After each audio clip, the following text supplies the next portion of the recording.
그러므로 내일 일을 위하여 염려하지 말라. 내일 일은 내일 염려할 것이요 한 날의 괴로움은 그날에 족하니라. 하나님 아버지, 오늘도 먼저 그 나라와 그 일을 구하라 이 말씀을 가지고 말씀을 나눕니다. 주의 성령께서 도와주셔서 말씀을 전할 수 있게 하시고 또 하나님께 큰 은혜를 주셔서 우리 모두가 큰 은혜를 받을 수 있도록 역사하여 주옵소서. 예수 이름으로 기도했사옵나이다. 아멘. 오늘 이 말씀의 그 핵심은 염려하지 말라는 데 핵심이 있습니다. 염려하지 말라는 말씀은 왜냐하면 염려라는 것은 죄와 관계가 있습니다. 그래서 성경에서도 빌립보서 4장 6절을 제가 읽어보겠어요. 빌립보서 4장 6절을 제가 읽어보겠습니다.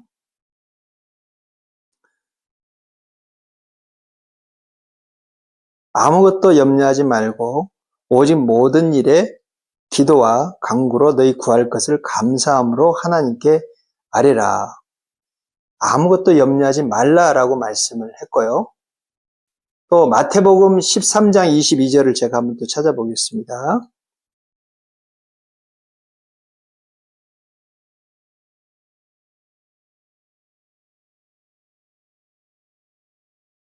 가시떨기에 뿌리 왔다는 것은 말씀을 들으나 세상의 염려와 죄리의 유혹에 말씀이 막혀 결실치 못하는 자요. 이 염려는 결실을 맺는데 결정적으로 방해한다는 겁니다. 염려 때문에. 그래서 이 염려를 하게 되면 염려를 통해서 결국 우리가 마귀의 영적인 눈으로 보면 마귀의 지배 아래 들어가게 돼서 하나님의 능력을 전혀 경험할 수가 없게 된다는 겁니다. 그래서 우리가 염려해서는 안 된다는 말씀이에요. 또 히브리서 2장 14절 15절을 제가 또 한번 찾아보겠습니다.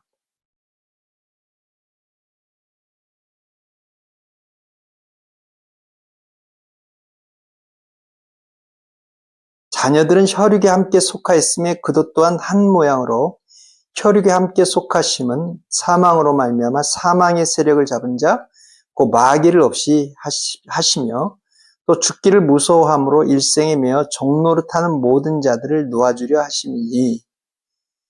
이 말씀에서 이 염려, 걱정, 그리고 두려움이 한 세트로 같은 의미입니다. 여기에서 이 염려를 통해서 결국은 마귀에게 종노릇하게 된다는 것을 보여주고 있습니다. 마귀에게 종노릇하고 다른 표현으로 말하면 마귀에 속한 자가 되면 하나님의 도움을 받을 수 없다는 겁니다. 많은 사람들이 이 말씀을 보면서 염려하고 걱정하는, 먹고 사는 문제로 인해서 염려하고 걱정하는 것은 모든 사람들, 예수를 믿는다고 하는 사람들도 날마다 이 걱정에서 벗어나지 못하고 살고 있습니다. 이 문제가 가장 육신에서는 큰 문제로 여기고 있습니다. 그런데 염려하지 말라는 이 말씀을 쉽게 우리가 주님 말씀대로 쉽게 받아들여서 이 말씀대로 순종하기가 참 어렵습니다. 받아들이기가 어렵습니다. 하지만 이 말씀의 의미를 좀 더 잘 이해를 하면, 그리고 이 말씀에 따라서 정말 우리가 이 말씀에 따라서 주님 말씀을 따라서 그 나라와 그 의를 우리가 정말 구한다면 우리 삶은 완전히 바뀔 수 있습니다. 그러면 그 나라와 의를 구하라고 말씀을 했는데 여기서 그 나라, 하나님 나라를 말하죠.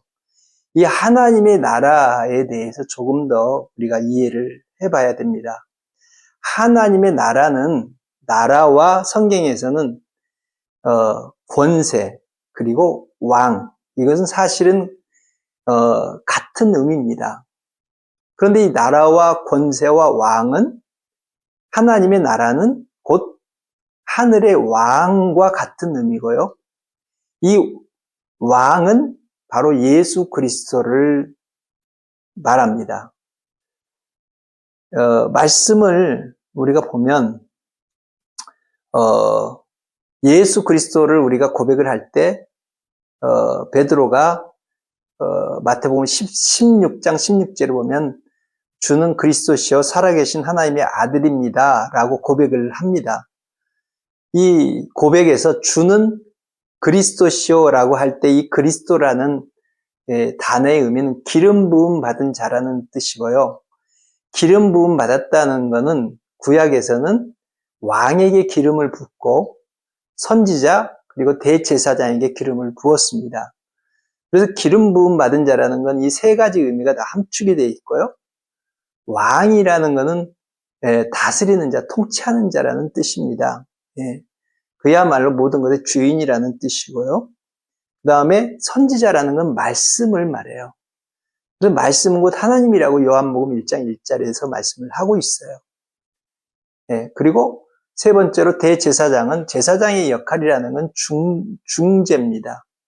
하나님과 인간 사이에서 중재하는 역할을 하는 게 대제사장이고요. 이 대제사장은 쉽게 말하면 하나님을, 우리 인간의 입장에서 보면 하나님을 대신하는 자를 말합니다. 바로 그가 예수 그리스도라는 겁니다. 그래서 예수 그리스도께서는 이 땅에 오셔서 십자가에 달려 죽으시고 부활하시고 승천하셨는데 어디로 성경에서는 하나님 우편 보좌에 앉으셨다고 말씀을 합니다. 바로 이 예수 그리스도가 쉽게 말하면 하늘나라의 왕이시라는 것이고 그분의 통치 아래 있다는 의미입니다.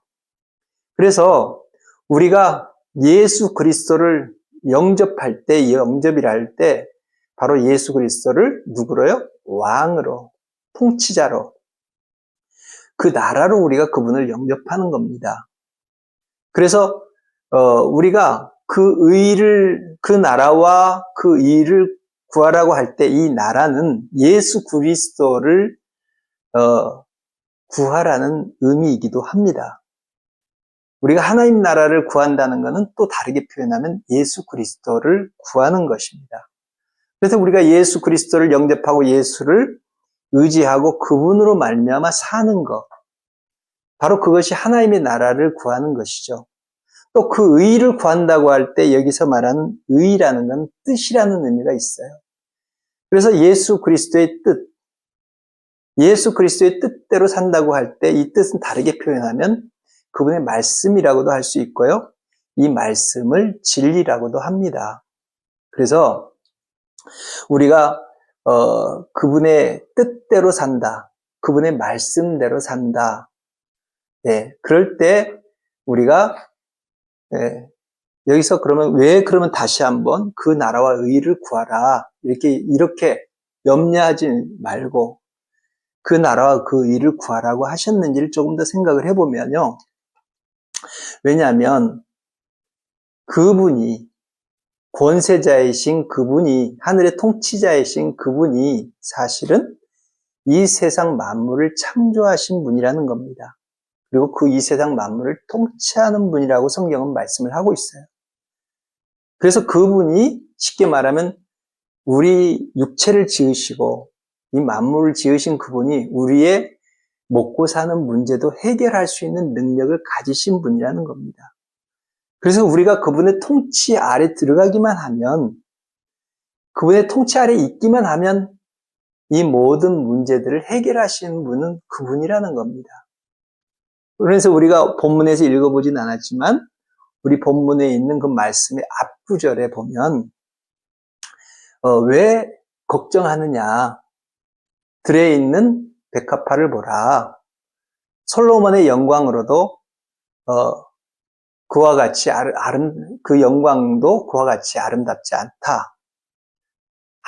이 들풀도 그렇게 입히셨거늘 하물며 너희겠느냐 이렇게 말씀을 하셨잖아요.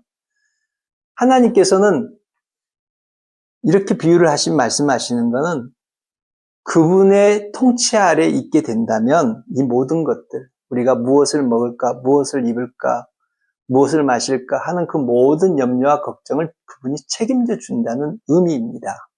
그래서 관건은 무엇이냐면 우리가 염려할 것이 아니고 그분이 통치 아래 있기만 하면 된다는 의미입니다. 그러면 그분의 통치 아래 있는 자들에게는 주님은 모든 걸 책임져 주신다는 그런 의미입니다. 그래서 관건이 오늘 말씀은 그 나라를 구하고 있느냐, 그 의를 구하고 있느냐, 이게 주님이 말씀하시는 핵심입니다.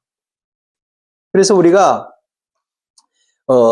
내가 지금 예수를 믿는다고 하고 있지만 나는 정말 그 나라의 통치를 받고 있는 자인지, 다르게 말하면 그 나라를 구하는 자인지, 또 다르게 말하면 그 의를 구하고 있는지, 이것이 중요하다는 겁니다. 정말 우리가 그분의 통치를 받고 있고 그분과 함께하는 삶, 그분의 말씀대로 우리가 정말 살고 있다면 이 나머지 문제는 이거는 주님의 문제고 주님이 책임져 주시겠다고 말씀을 하시는 겁니다. 그래서 성경에 보면 주님은 수고하고 무거운 짐진 자들아 다 내게로 오라 이렇게 말씀을 하셨어요. 이 수고하고 무거운 짐진 자라는 것은 또 다르게 표현하면 우리가 늘 걱정하고 염려하는 무엇을 먹을까, 무엇을 마실까, 무엇을 입을까 하는 그 걱정을 말하는 겁니다. 근데 주님은 다 내게로 오라 그렇게 말씀을 하시면서 그 멍에를 내 멍에를 메고 그 짐을 내게 주라고 말씀을 하십니다. 우리가 무엇을 먹을까, 무엇을 마실까, 무엇을 입을까 하는 그 걱정, 그 염려는 우리 짐이 아니라는 겁니다. 내가 걱정하고 내가 책임지고 내가 그것 때문에 돈 문제, 먹고 사는 문제 때문에 근심하는 그 스트레스와 걱정은 내가 져야 될 내 짐이 아니라는 겁니다. 그거는 이미 그분은 주님이 책임져 주시겠다는 약속입니다. 그러면서 내 멍에를 지라고 말씀하십니다. 이 내 멍에는 뭘까요? 이거는 주님의 말씀을 따라서 사는 걸 말합니다. 우리 예수 믿는 사람들의 삶, 하늘나라에 속한 사람들의 삶은 주님의 계명을 따라서 사는 그것이 우리의 짐이고 우리 예수 믿는 사람들의 길이라는 겁니다.